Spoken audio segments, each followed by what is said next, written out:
Donc, bonjour et bienvenue tout le monde. Ça me fait très plaisir de vous voir ici. On est quand même fort nombreux et nombreuses. Aujourd'hui, c'est le lancement du chantier mutualisation de l'AgroLab Petite Nation. Donc, on va faire ça. On a vraiment juste 1 heure parce qu'on voulait être respectueux de votre temps aussi. On sait que tout le monde est très occupé.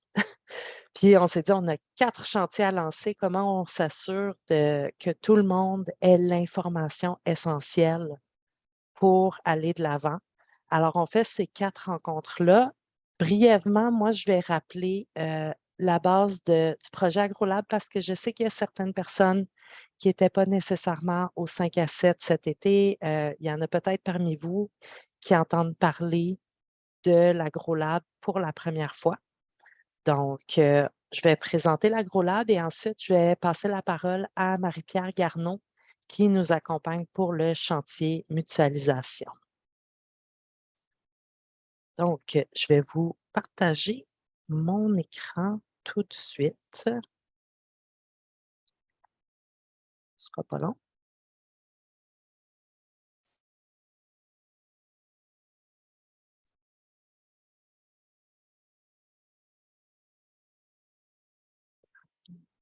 Juste un instant. Quelque chose qui ne veut pas marcher.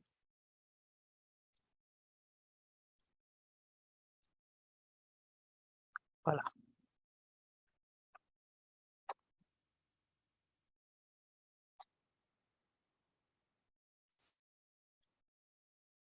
Est-ce que vous voyez bien mon écran et vous le voyez en mode présentation? Oui. Oui, super, merci.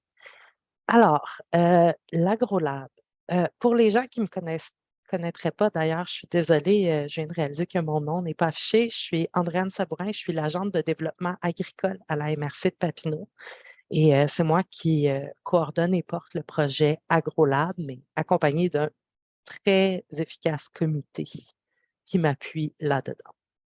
Donc, l'AgroLab, ça vient du FRR Volet 3, qui est un fonds du ministère des Affaires municipales et de l'Habitation.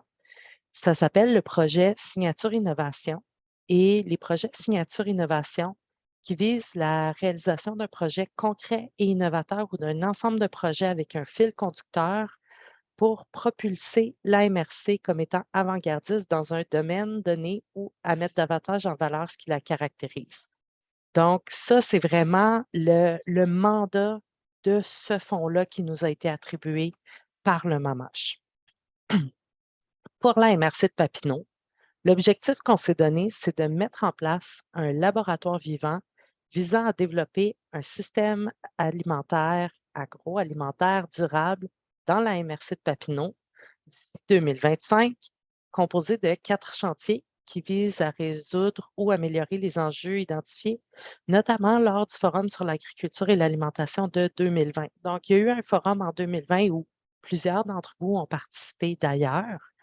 Il y a certains enjeux qui sont ressortis. Donc, on a mis en place des chantiers de travail sur lesquels on veut travailler pendant d'ici 2025. Donc, on s'entend, ce qu'on va mettre en place d'ici 2025, c'est le laboratoire vivant. Un système agroalimentaire durable, ça pourrait prendre plus longtemps que ça. Oui, Marie-Pierre. Je veux juste te dire qu'en ce moment, c'est toi qu'on voit et non pas ton écran de Pas pour présentation. vrai? Ah, Oui. non. Moi, pourtant, je vois Moi, la pour moi. présentation. Toi, tu vois juste moi. Est-ce que les autres me voient la présentation? Oui. Oui, moi, je vois la présentation. Moi, je Alors, vois la même présentation. C'est bon, OK, c'est juste moi qui ai le problème. C'est parfait. Je vois la correct. présentation. OK. Bien, si c'est juste toi, Marie-Pierre, ça m'inquiète moins. Pas que tu es moins importante, mais au moins tu sais de quoi je parle. Puis Marie-Pierre, ayant les droits de co-hôte de la réunion, c'est peut-être pour ça qu'elle voit quelque chose de différent des autres. Bon, OK, ça me rassure. Donc, un laboratoire vivant, qu'est-ce que c'est? C'est un processus et Marie-Pierre va en parler aussi tantôt, là, il y a plusieurs choses que j'effleure en ce moment, puis dans lesquelles elle va aller plus en profondeur. Donc, on a des boucles d'expérimentation, documentation, rétroaction, évaluation, ajustement. Donc, ce n'est pas un processus. Contrairement, on est habitué souvent là, quand on travaille dans le domaine des dépôts projets, de dire bien, je dépose un projet, je vais atteindre ce résultat-là à la fin, puis il faut qu'il soit atteint. Donc, c'est sûr qu'on est dans une démarche qui est beaucoup plus liée à l'innovation. On est dans une démarche où on a besoin d'une collaboration intersectorielle. Ça ne peut pas être qu'une personne qui fait son projet tout seul dans son coin. On est vraiment dans un contexte de vie réelle, un laboratoire vivant. Les 4 chantiers de travail qu'on met en place. Aujourd'hui, c'est le chantier mutualisation des ressources et services dont on parle. Par contre, il y a 3 autres chantiers. Il y a le chantier agro-environnement, donc tout ce qui est pratique environnementale, pratique agricole saine pour l'environnement, protection de l'environnement, agriculture biologique, etc. Il y a le chantier accessibilité locale des aliments locaux, donc un chantier qui touche entre autres à la sécurité alimentaire, mais à la résilience de notre système agroalimentaire aussi. Comment est-ce qu'on se donne un accès aux aliments locaux sur notre territoire? Et un chantier sur l'économie circulaire, donc vraiment comment valoriser toutes les ressources, tous les surplus pour les rentrer dans notre économie pour vraiment être durable autant au niveau social, environnemental, mais économique aussi pour s'assurer d'avoir des cycles complets. Donc, ce sont nos 4 chantiers.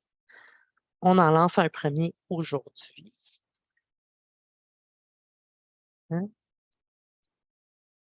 Alors, comment vous pouvez vous impliquer dans l'AgroLab? Vous êtes déjà impliqué puisque vous participez aux rencontres virtuelles, vous vous informez. Ça, c'est la première partie pour faire tout le reste. C'est pour ça qu'on enregistre aussi nos rencontres virtuelles parce qu'on trouve ça important que tout le monde ait la même information avant de partir. Et là, on se questionnait sur comment on pouvait mobiliser tout le monde sur 4 chantiers en donnant de l'information, en ayant des processus participatifs. Et on trouvait ça quand même complexe. Donc, on s'est dit, bien, la partie donner de l'information, la partie vraiment présentation, on peut le faire en ligne. On est en 2022, on a appris que ça ne vaut plus la peine de faire déplacer les gens pour leur montrer un PowerPoint. Voilà ce qu'on fait aujourd'hui. Après ça, il y aura des rencontres participatives. Ces rencontres-là, ça va être des rencontres de co-création. Il y a des porteurs et porteuses de projets, des gens, on vous l'a demandé dans votre inscription. Est-ce que vous portez un projet? Certains et certaines d'entre vous nous ont dit oui. D'autres ont dit, je ne le sais pas, à ce point-ci, je ne suis pas encore au courant. D'autres ont dit non.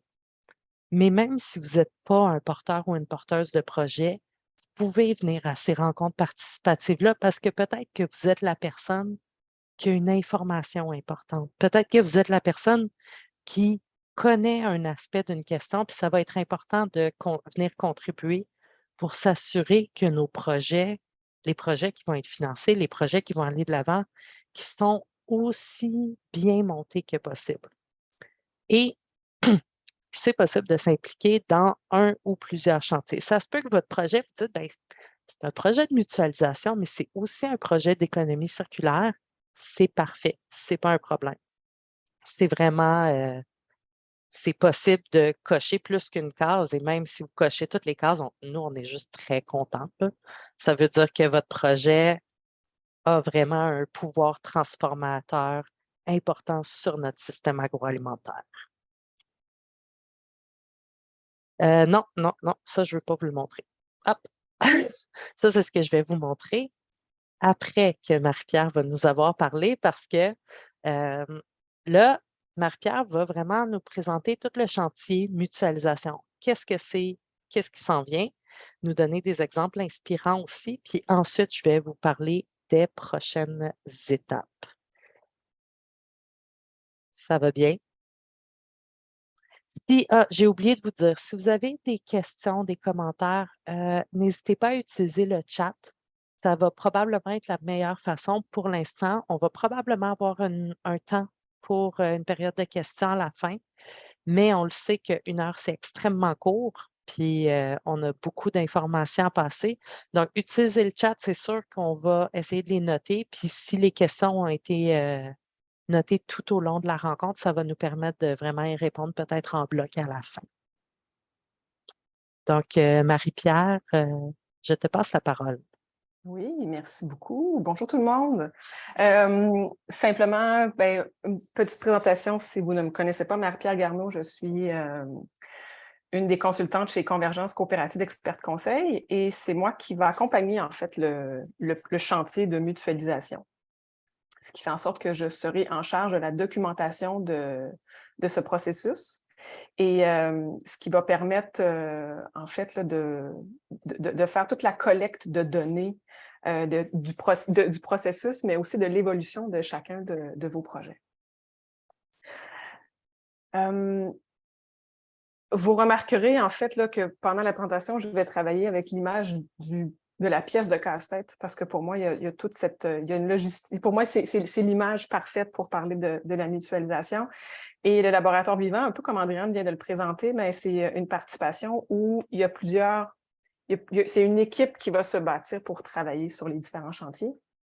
Et donc, comme on le précisait, il y a les quatre chantiers. Nous, on parle de mutualisation qui va mener vers un système agroalimentaire durable et territorialisé.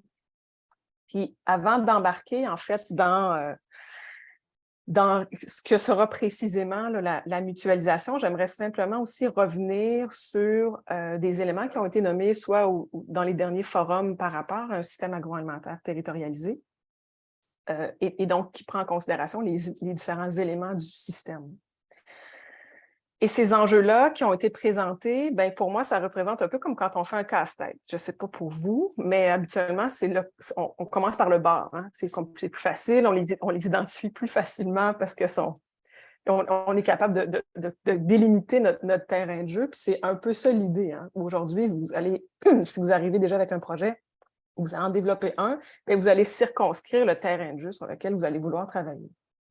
Les enjeux généraux qui ont été nommés, donc, qui ne sont pas nécessairement propres au territoire de Papineau, bien qu'ils sont quand même présents, c'est le concept de la recherche du plus bas prix, à tout prix, autant pour les consommateurs que pour n'importe quel individu qui se retrouve aussi à l'intérieur du système agroalimentaire.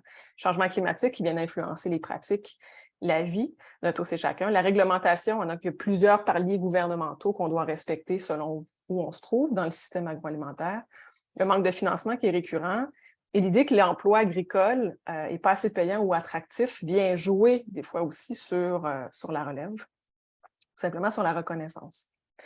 Maintenant, les enjeux qui sont particulièrement spécifiques aux territoires qui ont été identifiés dans le passé, c'est de dire, on a des produits locaux, mais cette accessibilité-là n'est pas nécessairement évidente. La mise en valeur est difficile et il y a aussi cette difficulté donc de la mise en marché local de l'ensemble de ces produits-là. La réglementation de façon plus spécifique, ce qui a été nommé pour Papineau, c'est cette réglementation-là est mal adaptée à l'agriculture durable de petite taille. Donc, pour les plus petites fermes ou les plus petites exploitations agricoles, il y a cet enjeu-là qui est identifié, avec l'agrotourisme aussi, comme quoi que les règles ne sont pas toujours claires, et tout ce qui est en lien avec la production animale, hein, les fameuses limites que l'on peut avoir sur une exploitation, surtout quand on parle de plus petite taille. D'autres éléments qui ont été nommés comme enjeux spécifiques par rapport vraiment à la terre agricole, c'est son accessibilité, la surévaluation aussi qu'on peut avoir, surtout dans les 2 dernières années qu'on a vu cette surenchère des terres, et aussi les terres en friche. On n'a pas de données nécessairement très spécifiques par rapport à ça, mais on sait qu'il y en a quand même une quantité appréciable sur le territoire. Et tout ce qui est en lien avec les communications, il y a des enjeux. Ce qui a été nommé, c'est des manques, donc de réseautage, de collaboration, de concertation, de mise en commun, de mobilisation, malgré le fait qu'on sait que tout ça se passe quand même sur le territoire de Papineau, qui est très dynamique. Après, bien évidemment, il faudra aller creuser davantage ces éléments-là pour comprendre les nuances. Les données que je vous donne aujourd'hui, c'est donc l'ensemble, ce qui est présenté en fait dans le portrait du système agroalimentaire qui a été produit en 2021 par la MRC. Ainsi que le forum qu'il y a eu à Papineau directement et le forum aussi qui a eu lieu pour la région de l'Outaouais. Mais les éléments qui étaient ressortis pour la MRC de Papineau. Et quelques autres éléments spécifiques qui ont été nommés comme enjeux, c'est par rapport aux ressources. Donc, le manque de main-d'œuvre qualifiée, le manque de la relève, le manque de formation professionnelle et postsecondaire. Donc, cette espèce d'exil aussi des jeunes de l'MRC, et manque d'infrastructures, donc autant Internet, autant des infrastructures pour la distribution et la transformation qui ont été plus spécifiquement nommées. Et finalement, sur le territoire au complet de la MRC, mais on parle de l'image de marque territoriale qui est peu ou méconnue, car il y en existe une distance importante entre les municipalités, ce qui vient jouer aussi sur le transport en commun qui est malheureusement inexistant. Et il y aurait ce clivage entre le nord et le sud du territoire de la MRC, ainsi qu'un clivage politique qui serait également présent sur le territoire. Donc ça, ce sont les enjeux qui ont été soulevés. Peut-être que ceux et celles qui sont porteurs de projets, peut-être que vous dites « Ah oui, ça vient cocher exactement ce que j'ai identifié ou ce qui vient en lien avec notre projet. » Peut-être que ça alimente également votre réflexion. Puis maintenant, j'aimerais donc vous amener vraiment sur la mutualisation. Puis c'est mutualiser pour soutenir un système agroalimentaire durable et territorialisé. Mais qu'est-ce qu'on entend par mutualisation? Si on vous donne une définition aujourd'hui, la mutualisation, c'est mettre en commun, en fait, mettre quelque chose en commun, le partager ou le répartir pour en tirer avantage dans un esprit de réciprocité. Et là, j'aimerais qu'on décortique certains mots pour s'assurer qu'on a tous et toute la compréhension, en fait, de ces termes. Quand on dit ce quelque chose qui reste très vaste, comment on peut préciser le quelque chose? Ça peut être des espaces, ça peut être des équipements, ça peut être des ressources matérielles. À la fois, ça peut être membre de personnel, des savoir-faire, des connaissances. On pourrait aussi aller mutualiser un projet qui est plus précis, un événement que l'on réaliserait à plusieurs, plutôt que de le porter seul, on pourrait le porter à plusieurs, ou peut-être le risque lié à des activités ou à des projets. Donc, ce quelque chose-là est très vaste. C'est pour ça qu'Andréane disait, ça se peut que vous ayez un projet qui soit sur un ou plusieurs chantiers, bien, définitivement, ça se peut que la mutualisation soit peut-être une porte d'entrée ou un appui, en fait, à une réflexion ou à un projet que vous avez dans un autre chantier. Si on reprend les termes « mettre en commun »,« partager » et « répartir », ce quelque chose-là, ce qui est important de comprendre, c'est que c'est toujours dans l'idée d'en tirer avantage. Mais de tirer en avantage, il faut garder en tête que c'est dans un esprit de collaboration. Donc, ce n'est pas juste à sens unique. Il y a cette idée de réciprocité, qui, si on mutualise quelque chose, comme un gagnant-gagnant. Donc, si je reviens à ma définition, c'est de dire mutualiser, c'est mettre quelque chose en commun, le partager ou le répartir pour en tirer avantage dans un esprit de réciprocité. Ce qui fait en sorte que quand on mutualise un projet, souvent, bien, on a des besoins, on a des individus ou déjà des groupes qui ont ce besoin unique-là, individuel. Quand on vient mutualiser, par contre, c'est un besoin collectif que l'on identifie. Et ultimement, ce besoin collectif-là devrait aider à faire avancer le développement d'un système agroalimentaire durable sur le territoire de la MRC Papineau. Et c'est cette transition-là vers du projet individuel vers l'idée d'un collectif que tout le concept de mutualisation prend toute sa force. Alors, j'aimerais vous montrer quelques exemples inspirants. Il y en a, comme on dit, un char et une barge. Je veux vous en montrer quelques-uns qui viennent de la région, mais aussi de l'extérieur. Et l'idée, c'est pas de dire « Ah, on va faire un copier-coller ». Absolument pas. Tant mieux si ça répond à ce que vous souhaitez, puis vous pouvez vous inspirer de cet exemple-là, mais c'est aussi pour ouvrir vos horizons, pour voir les différentes nuances qui peuvent être faites. Racine rurale, qui est une initiative de la MRC Papineau. Donc, c'est une coopérative de producteurs et productrices qui décident de mettre en commun, en fait, leurs différentes productions, ce qui permet, entre autres, de faire des super paniers de légumes hivernaux, entre autres choses. Je ne vais pas faire une présentation complète de chacune des organisations, mais c'est pour vous donner un peu une idée de ce qui est possible derrière les initiatives de mutualisation. Et je dois vous noter aussi que plusieurs des exemples que je vous donne aujourd'hui sont des coopératives. Le modèle coopératif reste un véhicule fort intéressant pour se donner un cadre législatif intéressant dans des contextes. vos projets ne sont pas obligés de mener vers la création de coopératives, mais sachez que c'est quelque chose qui existe déjà et qui facilite l'organisation pour des projets de mutualisation. Donc, Racines rurales, ce sont des agriculteurs qui se sont mis ensemble et c'est un modèle, la coopérative de production, qui est très connu quand même dans le milieu agricole. Il y a aussi la CAP, donc la coopérative pour l'agriculture de proximité écologique, qui ne sont pas nécessairement sur un territoire, mais sur l'ensemble du Québec, qui permettent d'offrir des services, donc de mutualiser des services pour chacune de ces fermes individuelles à travers le territoire, autant pour se doter de formation que pour parfois faire peut-être certains achats de groupe. Toujours dans le milieu de la coopérative, les CUMA, donc dans les coopératives d'utilisation de matériel agricole, qui sont un peu partout aussi au Québec. Donc, c'est cette idée de mutualisation, de dire, bien, si on a besoin, si tout le monde s'achète tous les équipements agricoles, est-ce qu'il n'y aurait pas moyen de peut-être mutualiser certains de ces équipements-là? C'est sûr que quand il faut couper le foin, bien, tout le monde coupe le foin en même temps. Alors, des fois, c'est juste de réfléchir comment on fonctionne, comment ces outils-là peuvent être, ou ces équipements agricoles-là peuvent être mutualisés et partagés. Un autre exemple qui est peut-être moins commun dans la réflexion de mutualiser, c'est la coopérative Relais. Je vous permets de dénoter le T à la fin plutôt que le S dans l'écriture. C'est une coopérative de solidarité au Saguenay-Lac-Saint-Jean qui est on a mutualisé ensemble des forces brutes de ressources humaines pour se doter, pour que les agriculteurs et agricultrices soient en mesure de prendre des congés, aient le droit d'être malades et ne pas aller travailler. Et c'est donc un réseau de personnes qui peuvent aller aider sur les fermes. Donc, c'est des gens qui ont une expertise très spécifique qui permet donc de donner des congés. Donc, maintenant, les agriculteurs et agricultrices peuvent partir une semaine en vacances et savoir que la ferme va continuer à rouler grâce à la coopérative Le Relais. Si je vous mets, je vous laisse dans la région, on est toujours au Lac-Saint-Jean, mais si j'avais à vous demander le lien entre un centre de valorisation de biomasse forestière et la production en serre, c'est quoi la mutualisation qui se retrouve derrière ce projet-là?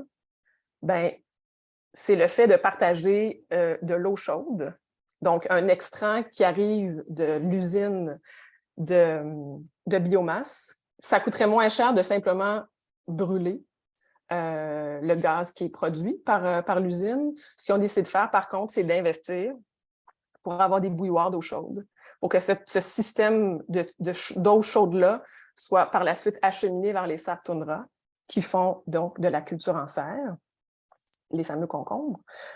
Et donc, à travers tout ça, il y a un processus de mutualisation parce que d'une part, l'usine, elle, peut travailler à réduire, en fait, la gestion de ces gaz à effet de serre. Et de la même façon, bien, ça permet aux serres de pouvoir réduire leur facture d'électricité.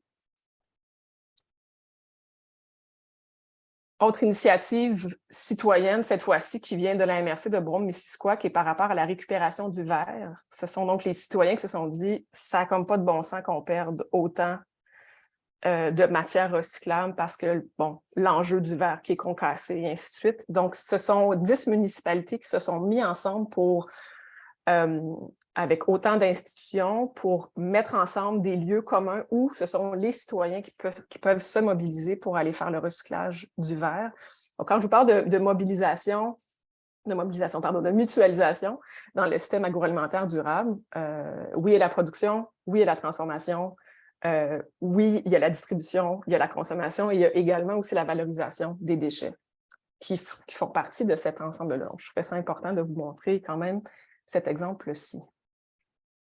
Et deux derniers, pour compléter, le dernier n'était pas une coopérative non plus. Là, je vous amène, je reviens quand même au concept des coopératives de solidarité qui est les choux gras, donc le Centre d'innovation et de régénération en permaculture, ce qu'ils ont décidé de mettre de l'avant, c'est une initiative pour éduquer la population. Ils ont eu la chance d'avoir un énorme terrain qui était quasiment un legs les sœurs, le nom de la congrégation m'échappe, je suis désolée. Donc, ils ont eu accès à des terres et des terres et des terres de production et ils se sont dit, bien, comment on peut redonner ça à la communauté? C'est donc la communauté qui s'est mobilisée pour dire, bien, nous, on aimerait ça parler de permaculture, on aimerait mettre de l'avant cette initiative-là. Donc, un super centre qui permet de redonner à l'éducation populaire également. Et finalement, Cantine pour tous, un organisme à but non lucratif en sécurité alimentaire qui regroupe des organisations, des entreprises collectives membres, sont à travers le Québec et permettent d'avoir une accessibilité plus grande à des repas de santé de qualité, autant pour les jeunes dans les écoles, c'est entre autres un de leurs points d'ancrage, mais pas seulement. Donc, tous ces exemples-là, ça sera disponible aussi là, pour vous, pour que vous puissiez retourner puis aller lire davantage sur chacun de ces exemples-ci. Après ça, donc là, vous avez des idées qui cogitent, vous avez peut-être même déjà des papiers sur lesquels vous avez écrit, vous avez réfléchi à une personne, à plusieurs personnes. Il ne faut pas oublier que pour participer au projet quand même du laboratoire vivant, il y a des indicateurs. Ce n'est pas juste de dire « on a un beau projet, maintenant on va venir travailler ensemble ». Oui, ça part de ça. Et pour s'assurer que les projets avancent et qu'on puisse mieux vous outiller à travers ces projets-là, il y a quand même certains indicateurs qui sont mis de l'avant. Et cette image-là, pour moi, elle est intéressante parce que quand on fait un projet, quand on fait un casse-tête, on peut avoir plusieurs objectifs. Ça peut être de passer du temps, ça peut être de se changer les idées, ça peut être de travailler une motricité plus fine. C'est assez rare, habituellement, qu'on fait un casse-tête pour l'afficher au mur puis qu'il soit immuable pour toujours. Ça l'arrive parfois, mais c'est pas grave s'il manque une pièce. C'était ça que je voulais vous dire. Hein. C'est que les indicateurs, on ne cherche pas à avoir un 100%, on cherche à avoir une progression, une évolution de vos projets. Et ces indicateurs-là, en fait, il y a des indicateurs qui vont être, si on veut, de façon générale, plus généraux, donc à l'ensemble des chantiers sur lesquels, par exemple, vous pourriez travailler. Et donc, il y a donc la démarche de l'AgroLab, le portrait initial du système et de son évolution, ainsi que les connaissances acquises à travers le processus. Donc, si je prends la démarche de l'AgroLab, c'est quoi le lien de votre projet vers un système agroalimentaire durable?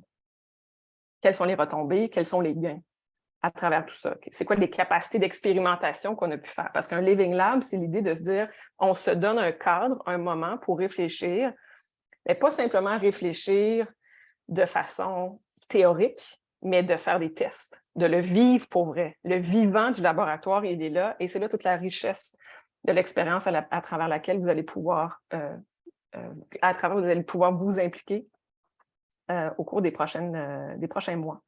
Donc, cette capacité d'expérimentation-là, c'est quoi les avantages, les défis, les enjeux d'une démarche de l'AgroLab? Par la suite, le portrait initial du système et son évolution. L'idée, c'est de dire, le projet, l'idée, c'est de développer un système agroalimentaire. Donc, il doit avoir un temps 0 pour arriver à un temps 1, et ultimement peut-être un temps 2. Et donc, l'état actuel, ça va être de recenser finalement l'évolution du système pour voir comment vos initiatives viennent bonifier ce portrait-là. Et finalement, les connaissances acquises, des connaissances, ça peut être de différents ordres. Ça peut être factuel, ça peut être conceptuel, ça peut être procédural ou ça peut être plus ultime, un type de métacognition, quand on est capable de faire un retour ou d'avoir une distance par rapport aux acquis qu'on a faits. C'est quoi les liens entre les connaissances, les compétences développées à travers une démarche de mobilisation comme celle que vous aurez faite à travers l'AgroLab? C'est le genre de données qui vont être super importantes pour l'équipe derrière l'AgroLab pour savoir cette initiative-là, finalement, mène vers quoi, peut-être pour une certaine suite. À savoir, entre autres, pour le portrait initial, la MRC a un manque de données sur plusieurs éléments. C'est ce que le portrait, en fait, a révélé, c'est qu'on est conscient qu'il y a des situations, mais il n'y a peut-être pas de données aussi exactes ou précises. Donc, c'est sûr qu'à travers chacune de vos initiatives, ça va permettre aussi de bonifier ces données-là et d'avoir un meilleur portrait de la situation sur le territoire. Et finalement, les enjeux plus spécifiques, donc vraiment clairement pour le chantier de mutualisation, c'est toute l'idée par rapport au travail en collectif, le projet de mutualisation en tant que tel et comment faire pour que ce projet-là soit plus périn. Le travail en collectif, pourquoi? Parce que mutualiser, ça implique qu'il y a d'autres parties prenantes aussi dans votre projet. Et la création de cette équipe-là, c'est important d'avoir une certaine documentation pour comprendre c'est quoi les bonnes pratiques pour arriver à faire des projets de mutualisation. Donc, les objectifs visés, les moyens utilisés, la structure du travail, et ainsi de suite. Le projet de mutualisation en tant que tel, il répond à quel besoin? Ce projet-là arrive d'où? Parce qu'on le sait que dans les projets de mutualisation, si c'est simplement si le projet de mutualisation en tant que tel n'est pas bien défini, bien souvent, on va arriver avec des besoins individuels qui cherchent une réponse sans créer un besoin qui est collectif. Et c'est là que c'est intéressant de réfléchir à l'état actuel de la situation puis l'amélioration souhaitée par le projet. Vous voulez répondre à quoi à travers le projet que vous allez déposer? Il y a un enjeu, il y a un besoin initial qui est nommé, puis comment vous pensez que vous allez pouvoir résoudre ou amoindrir les conséquences de ça.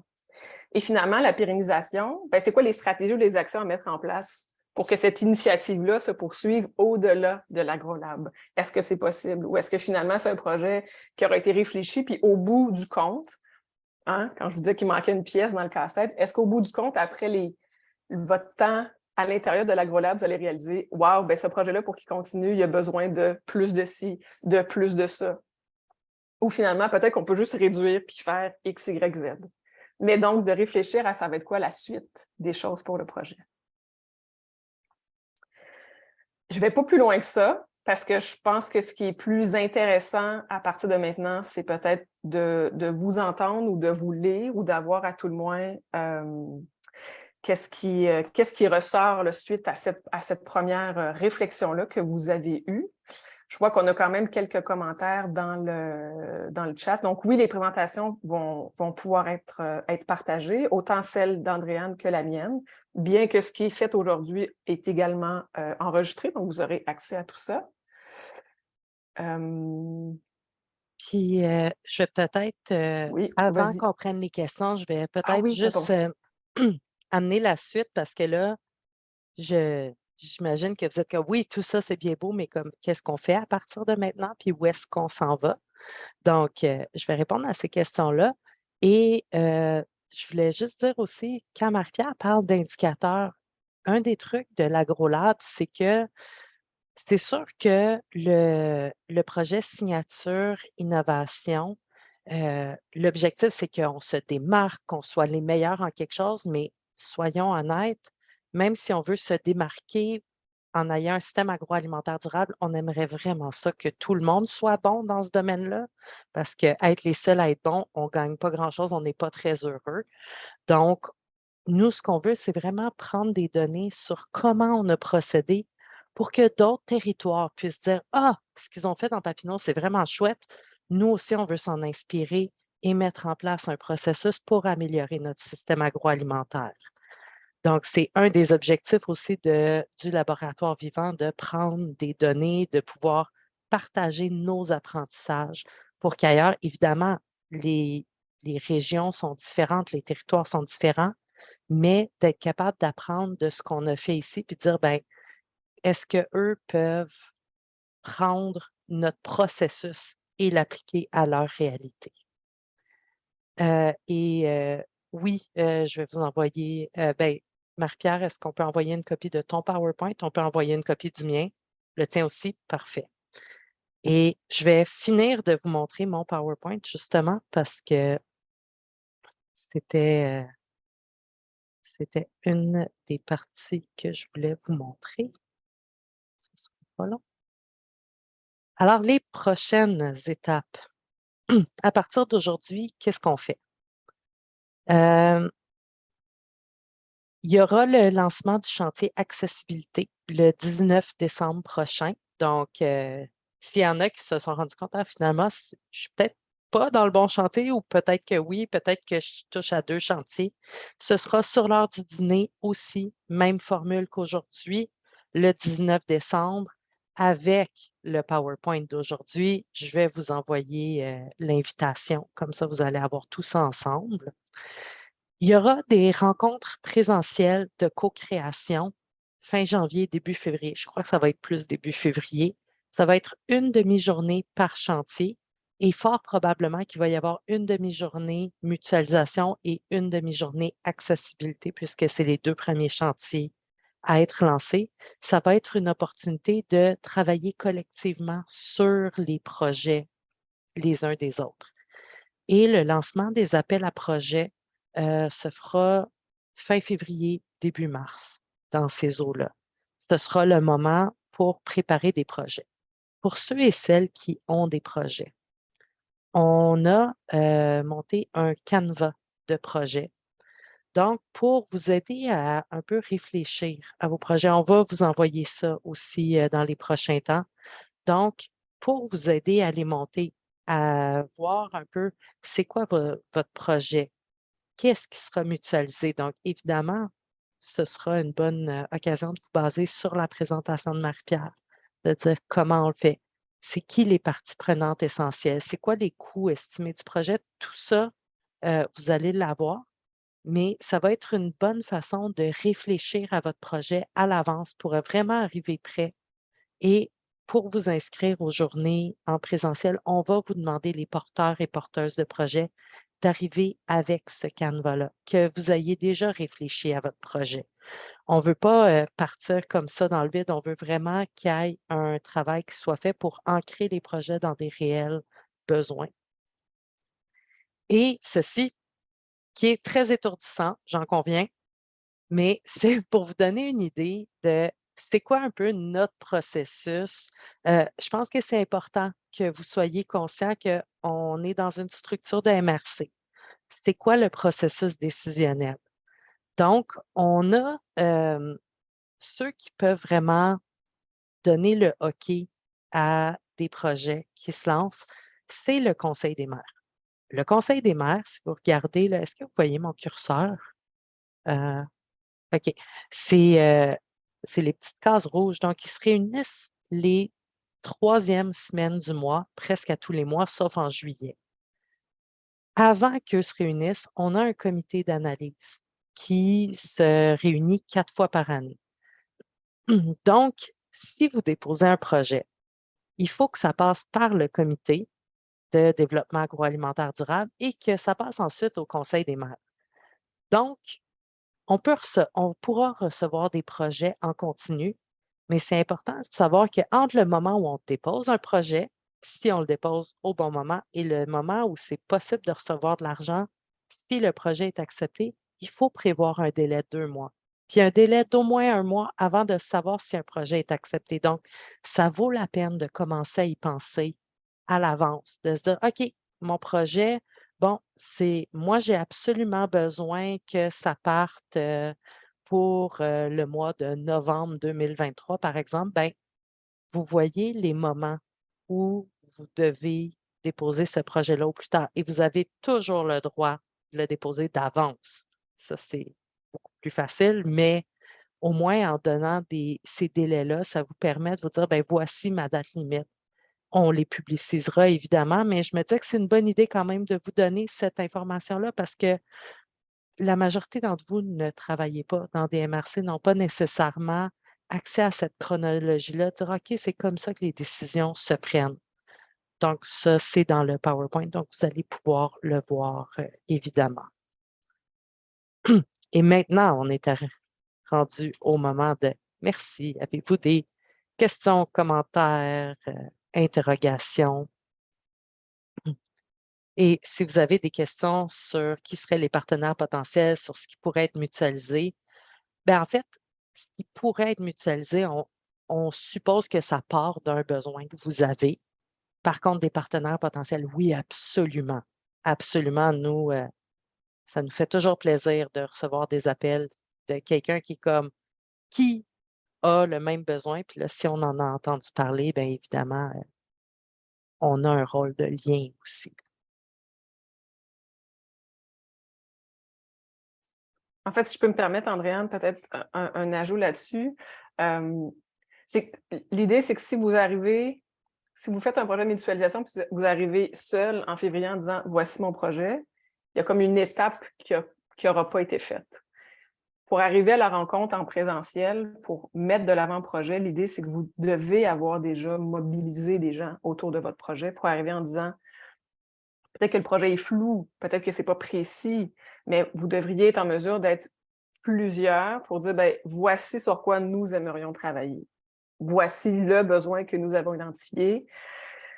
Puis c'est là qu'on est rendu. Ça peut être ça aussi, sauf qu'il y a comme un bout qui vous revient de faire une mobilisation autour de vous. Et peut-être que c'est d'entrer en contact avec déjà des organismes qui sont sur le territoire qui peuvent, par exemple, vous pister, comme Andréane vient de le dire, en disant « Ah, ben oui, êtes-vous au courant de telle initiative? Ah, on a déjà entendu parler de ça. » Puis c'est de faire aller le réseau pour être capable d'avoir un peu plus de jus sur lequel travailler lors des activités en présentiel. Par contre, c'est ça, dans mon rôle d'agente de développement agricole, ça se peut qu'il y en ait parmi vous qui êtes nouveaux dans la MRC, puis vous dites: «Ah oui, moi j'ai ce besoin-là, puis je suis sûre que d'autres ont le même besoin, mais je ne les connais pas.» Ça, appelez-moi à la MRC, puis on pourra se parler pour voir, tu sais, si vous me dites: «Ah, je voudrais parler aux autres entreprises, agricoles bio du territoire», on va trouver une façon de vous mettre en contact. Oui, Jean-Marie? Andréane, moi, je suis un peu nouveau dans tout ça. C'est super intéressant. Est-ce qu'il y a déjà eu dans le passé un chantier économie circulaire? Bien, il y a un chantier économie circulaire, mais il n'a pas été lancé encore, mais il va Mais, l'être lancé. OK. Parce que c'était mon point, en fait, c'est que si on a un projet qui est moins mutualisation et plus économie circulaire, tu sais, c'est peut-être pas une mauvaise idée de le garder pour ce moment-là. Je voulais confirmer aussi, Andréane, toi, tu es ligne 1 sur ces projets-là? Donc, c'est Euh, toi la conseillère, c'est toi qu'on va voir? il va y avoir une partie qui va être entre Marie-Pierre et moi, là, parce que Marie-Pierre OK. va s'occuper de la documentation du chantier et tout ça, mais en cas de doute, appelez-moi.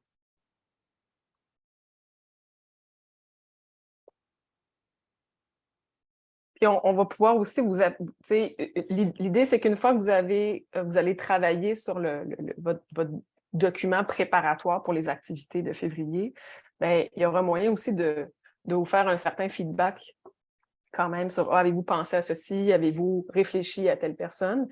Il pourra avoir ce travail-là un peu quand même de va-et-vient à travers les différents projets pour vous outiller le plus possible. L'idée, c'est pas d'arriver en février puis de vous évaluer en disant est-ce que vous avez fait ça ou pas. C'est vraiment pas ça l'idée. Mais au contraire, sauf qu'il faut vraiment comprendre qu'il y a une grande partie quand même là, du projet qui repose sur la mobilisation que vous allez pouvoir faire. Et Andréane, c'est ça, elle a toute l'appui, la connaissance aussi du secteur et du milieu. Et les différents chantiers, bien, c'est ça aussi. Hein, il va y avoir le prochain à être lancé, va être accessibilité. Les deux autres, donc agro-environnement et économie circulaire, vont venir un peu plus tard.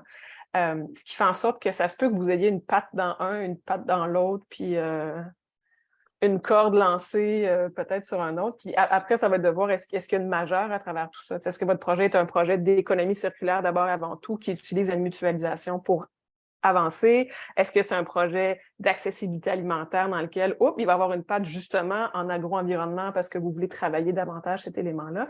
Et ça peut se clarifier tout au long du processus. C'est un peu ça, en fait, l'objectif aussi du Living Lab, c'est de vous permettre de faire des tests, d'expérimenter, puis de revenir à la table à dessin. Hein. L'idée de l'itératif, c'est quelque chose qui revient, pas parce qu'on revient constamment sur nos pas, mais simplement parce qu'on revient toujours valider certains éléments, certains aspects pour s'assurer qu'on est à la bonne place. Et si, par exemple, ton projet, Jean-Marie, justement, a un pied dans la mutualisation puis un pied dans l'économie circulaire, je dirais, c'est pas nécessaire de dire je vais me le garder pour économie circulaire. C'est correct parce que si ça touche à 2 chantiers, c'est parfait, c'est pas un problème. Et comme mutualisation commence déjà, heu, moi, je te dirais, commence déjà, puis ce sera juste d'embarquer dans le train quand il sera là, puis tu seras juste plus près. Mais il y a pas à se garder quelque chose pour plus tard, moi, je vous dirais, si ça touche un peu, il y a pas de problème. C'est moi qui avais posé la question sur les partenaires potentiels, mais ce que je veux vérifier, c'est que le point de Jean-Marie est extrêmement important, c'est qu'il faut qu'il y ait une séquence à des choses comme ça. On peut avoir un bon projet, mais la fenêtre de temps pour essayer d'articuler ce projet-là dans un projet de collaboration avec d'autres partenaires. Donc, si on a un projet, par exemple, en agro-environnement, commencer par la mutualisation, c'est un petit peu difficile tant et aussi longtemps qu'on n'a pas mis les partenaires ensemble pour voir s'il y a une chimie, s'il y a une synergie entre les gens pour avancer dans le projet d'agro-environnement. Et là, par la suite, les retombées de ça vont être probablement dans la mutualisation. Je me demande, et c'est pour ça que je demandais là, si on peut avoir du support, parce que trouver les bons partenaires, les rencontrer, faire des discussions avec eux pour monter un projet, ça prend du temps. Et dans ce sens-là, je me demande si de se lancer tout de suite dans un projet qui serait un projet de mutualisation sans avoir discuté en quoi le projet tient, par exemple en agro-environnement ou en économie circulaire, ça peut être difficile. Bien, je pense qu'on pourrait peut-être se parler, ça, on rentre peut-être plus dans le cas par cas, puis peut-être que ça vaut la peine qu'on se parle pour démêler tout ça. J'aimerais aussi juste ajouter, Andréane, le concept des parties prenantes et des partenaires. Les enjeux ne sont pas les mêmes. Dans une partie prenante, ça veut dire le fameux mettre en commun quelque chose. Les parties sont prenantes du projet. Les partenaires peuvent venir appuyer de façon sporadique. Donc, il y a quand même deux éléments dans la terminologie. Des fois, on peut voir le mot partenaire comme étant plus large, mais dans le contexte ici qu'on veut instaurer quand même avec la mutualisation. Et aussi pour les autres chantiers, mais particulièrement mutualisation, c'est qu'il y a des parties prenantes. Ça veut dire qu'il y a des gens qui vont investir du temps autant que vous parce que le besoin de ce projet collectif-là de mutualisation répond à un besoin qui va répondre, en fait, il y a quelque chose qui va être mutualisé, qui va répondre aux enjeux de tout le monde qui est dans le projet, ce qui n'empêche pas qu'il y ait des partenaires qui viennent vous appuyer. Je voulais juste ajouter ça. Oui, Carl. Oui, Carl Poirier, la ferme HLF. Bonjour tout le monde. Merci pour l'initiative. Moi, j'aimerais ça, si c'était possible, toutes celles et ceux qui sont ici et les autres qui sont intéressés, qu'on crée un groupe courriel qu'on n'attende pas, parce que justement, là, on parle beaucoup du partage, là, on est en mutualisation, éventuellement, il va y avoir d'autres chantiers, puis je pense qu'on plusieurs projets vont avoir des pattes dans plus qu'un chantier. Puis j'aime le fait de trouver le majeur là-dedans pour. Mais en fait, si on pouvait déjà commencer entre nous, à établir quel serait un projet. Comme moi, je pense être porteur de quelque chose, puis j'aimerais ça pouvoir le partager, mais qui sont les joueurs? Comment il y a peut-être d'autres gens là, qui sont présents aujourd'hui là, qui diraient ah oui, mais justement, mon projet va dans ce sens-là, mais c'était pas tout à fait comme toi, je pensais l'articuler, puis qu'on puisse déjà établir une synergie en exposant entre nous une certaine vision, une idée. Qu'est-ce qu'on a dans la tête présentement? Qu'est-ce qu'on aimerait promouvoir? Puis comment on pense qu'on pourrait le faire? Comment ça va se décliner? C'est pas évident, non? Parce que moi, en tout cas, j'ai quelque chose en tête. Je n'ai parlé avec des gens de la Chambre de commerce cette semaine. On avait une réunion de conseil d'administration. Puis je pense qu'il y a quelque chose de vraiment à présenter. Mais je commence par quoi? Le fameux document dans le PowerPoint, je l'écris là-dedans, je le présente à toi, Marie-Pierre, et à toi, Andréane. Ou pourquoi pas déjà écrire à tout le monde, ben voici, si tout le monde pouvait dire, ben voici mon projet. Là, on se fait un tableau entre nous, puis ça nous donne déjà peut-être 2, 3 semaines où on peut jammer dans le temps des fêtes là-dessus. Parce que moi, déjà en mars, le calendrier de semi va recommencer. Là, je vais rentrer dans un beat de 25 heures par jour, puis mon temps. Là, j'ai du temps maintenant là, pour réfléchir, écrire, documenter mes idées. Plus ça va avancer, mais je vais pouvoir continuer à porter mes projets, mais je vais manquer de temps là, plus la saison va avancer. C'est pour ça que c'est bon de mutualiser.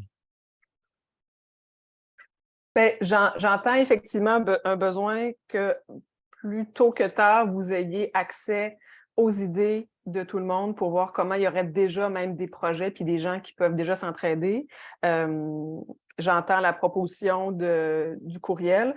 Je pense qu'on va quand même prendre un temps avec Andréane pour réfléchir à une méthode pour s'assurer que ça soit efficace et efficient, ce partage-là.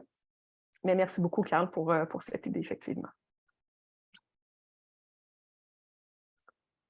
Oui, puis c'est effectivement super intéressant. Là, j'ai plein de questions techniques dans ma tête, mais trouvons une façon pour que ça marche parce que moi, si tu veux être proactif là-dedans, c'est génial. Puis je sais que tu es proactif. Est-ce qu'il y a d'autres questions, commentaires? Oui, Pierre. Tu as fermé ton micro.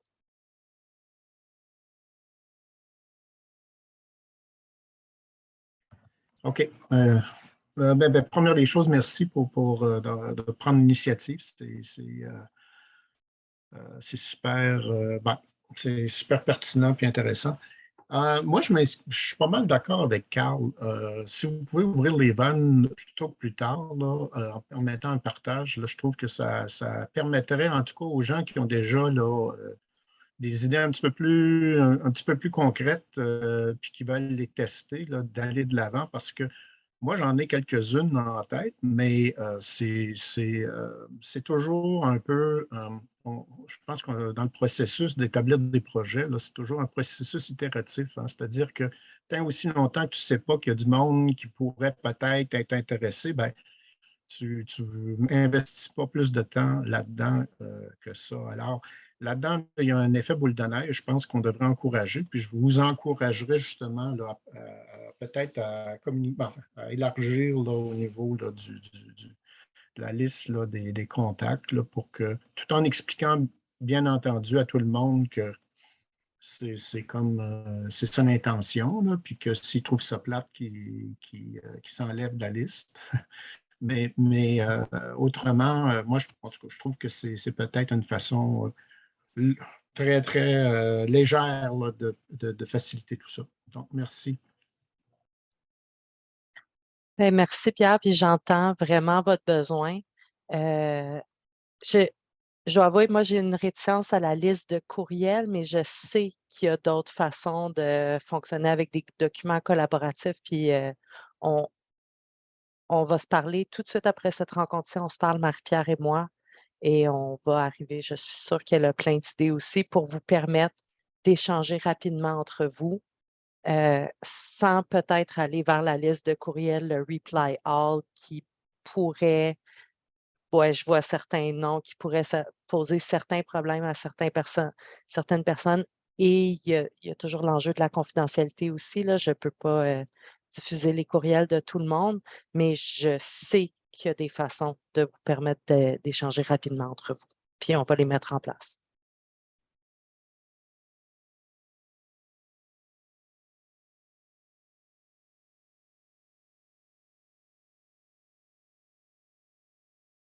D'autres questions, commentaires, besoins, idées, suggestions, ironie, sarcasme?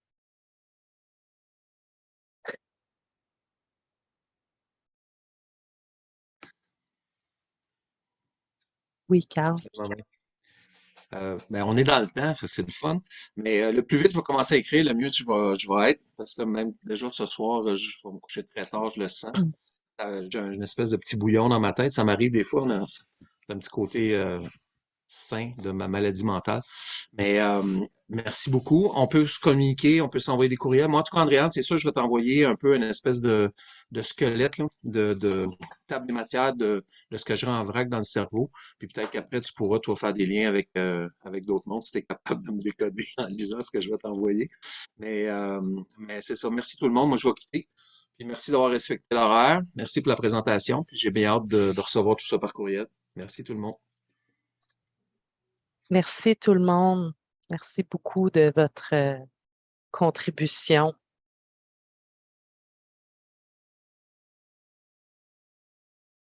Donc, s'il n'y a pas d'autres commentaires, questions, il y a eu plein de super bonnes suggestions dans le chat d'ailleurs, Asana, Slack. Donc, on se penche très rapidement là-dessus.